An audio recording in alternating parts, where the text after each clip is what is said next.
Clement of Alexandria, and Origen, that he constantly borrows long passages from their writings, including the same quotations from Greek authors, reproduced word for word with due acknowledgement. Those earlier authors had in fact adopted the very same method which Eusebius announced as distinctive of his own work. The quotations thus borrowed are, however, few in comparison with the great multitude gathered by Eusebius himself from all parts of the Greek literature in 1,000 years, from works both known and unknown of poets, historians, and philosophers. The peculiar value of the preparatio, P-R-A-E-P-A-R-A-T-I-O, resulting from this wealth of quotation is universally acknowledged. This book is almost as important to us in the study of ancient philosophy as the Chronicon is with reference to history, since in it are present specimens of the writings of almost every philosopher of any note whose works are not now extant. G.E.L. Cotton, Dict, D-I-C-T G.K. and R.B.I.O.G.R. Eusebius 116b. The preparation exhibits the same wide range of acquaintance with the classical writers of Greece which the history exhibits in the domain of Christian literature. The list of writers quoted or referred to is astonishing for its length. See Fabric, F-A-B-R-I-C .B-I-B-L .G-R-A-E-C .V-I-I 346. Some of these are known to us, even by name, only through Eusebius, and of several others he has preserved large portions which are not otherwise extant.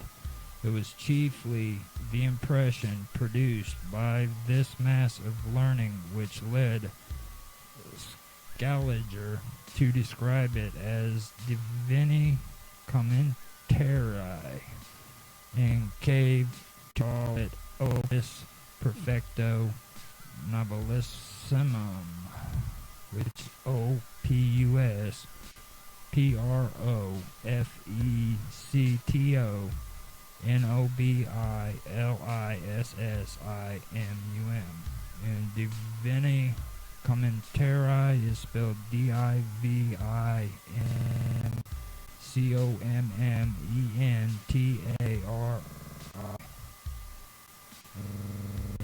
That's from HLIP 78. Smith and Wace's Dictionary, CHR Biography I 330. It follows from the nature of the method thus described that the values of the treatises does not depend on the literary styles of Eusebius. His part of the work is that of an editor or compiler rather than of an original author. His own contributions are small, except in a few places such as Book VI, Chapter 6, on the subject of fate and free will, and the earlier chapters of Book VII, in which he describes the religious ideas and mode of life of the original Hebrews.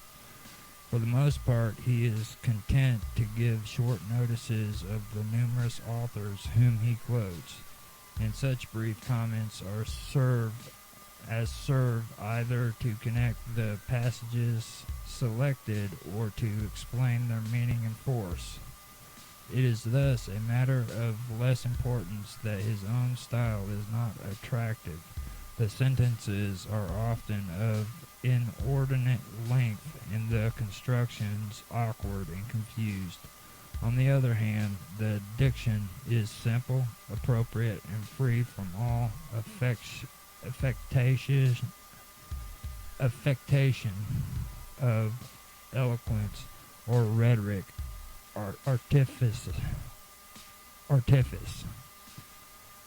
Bishop Lightfoot's judgment is, as usual, very accurate when he speaks of the want of rhetoric, vigor, and expression, but adds that the forcible and true conceptions which it exhibits from time to time, more especially bearing on the theme which may be briefly designated God in History, arrests our attention now, and must have impressed his contemporaries still more strongly, while in learning the comprehensiveness it is without a rival. The same great critic passes a less favorable judgment on the arrangement of the contents. The division, he says, are not kept distinct. The topics start up unexpectedly and out of season. On this point, I may be allowed to plead on behalf of Eusebius that if he deserves the censure, it is not from want of very careful endeavor to avoid it. His best defense is to be found in his very frequent explanations of the purpose and arrangements of his work. In his first sentence, Eusebius shows us that the proper title of his proposed work as a whole is The Demonstration of the Gospel, of which the first part, or more briefly, is intended to explain beforehand the objections which are likely to be urged against the Christians and their religion by both Greeks and Jews. These objections refer to three main points. 1. Abandonment of the ancestral religion of the Greeks. 2. The acceptance of the foreign doctrines of the barbarians, i.e. the Jews. And 3. The insistency of rejecting the Jewish sacrifices, rites, and general manner of life, while appropriating their sacred scriptures and promised blessings. The third point, however, is not included in the preparation for the reasons stated in the closing sentence, 856A6. But is left for consideration in the demonstration. The 15 books contain the discussion of the first 2 points are divided into 5 groups of 3 each, and this distribution is clearly indicated at the beginning of each group of books. I, IV, VII, X, XII, while in the first chapter of the book, XV, we have a clear summary of the whole preceding argument, showing how the several divisions have been treated each in 3 books. The first 3 books discuss the threefold system of pagan theology, mythical, allegorical, and political, 78b, 3d, 3. The next 3, IV, VI, give an account of the chief oracles of the worship of demons and of various opinions of Greek philosophers on the doctrine of fate and free will. Books VI through IX give reasons for preferring the religion of the Hebrews, founded chiefly on the testimony of various authors to the excellency of their scriptures and the truth of their history. In books XII, Eusebius argues that the Greeks had borrowed from the older theology and philosophy of the Hebrews, dwelling especially on the supposed dependence of Plato upon Moses. In the last three books, the comparison of Plato with Moses is continued, and the mutual contradictions of other Greek philosophers, especially the Peripatetics and Stoics, are exposed and criticized. A like orderly arrangement is observed in the smaller division of each group.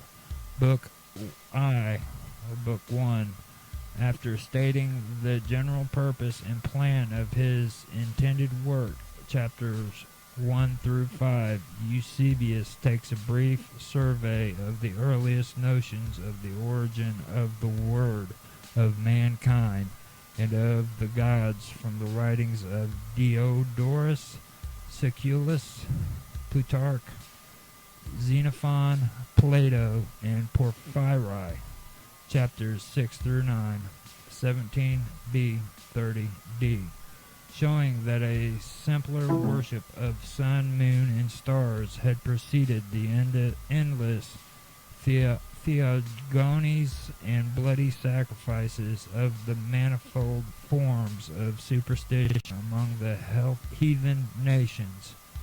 The remainder of the books, 31a, 42d, is occupied by Philo's translation of Sanchuniathon's account of the Phoenician theology, and Sanchuniathon's is spelled Sanchuniathon, and then apostrophe S. Okay, which is Sanchunion. In Book 2, the religion of Egypt and of Greece are described in the words of Diodorus and of Clement of Alexandria, after which Eusebius himself states his reasons for rejecting both the gross legends of the older mythology and the physical explanations by which later philosophers endeavored to throw a decent veil of allegoric interpretation over the shameless obscenities of their ancestral religion, and ends the book by a description of the comparative purer religion of Rome from Dionysius of Halicarnassus. And Dionysius of Halicarnassus is spelled Dionysius, Dionysius, and Halicarnassus, which is really hard to pronounce, is Halicarnassus. In Book 3, the physical explanations of the Greek and the allegoric theory of the Egyptians are further described in the language of Plutarch, Diodorus, and Porphyry, with brief criticisms by Eusebius himself, chapters 1 through 8. Then, after quoting the Orphic hymn, in which Zeus is described as the all, both body and soul, of the universe, with Porphyry's comments upon it, Eusebius proceeds to examine quietly at leisure what, after all, the verses declare Zeus to be. 102a. On this passage, Gessner founded a charge of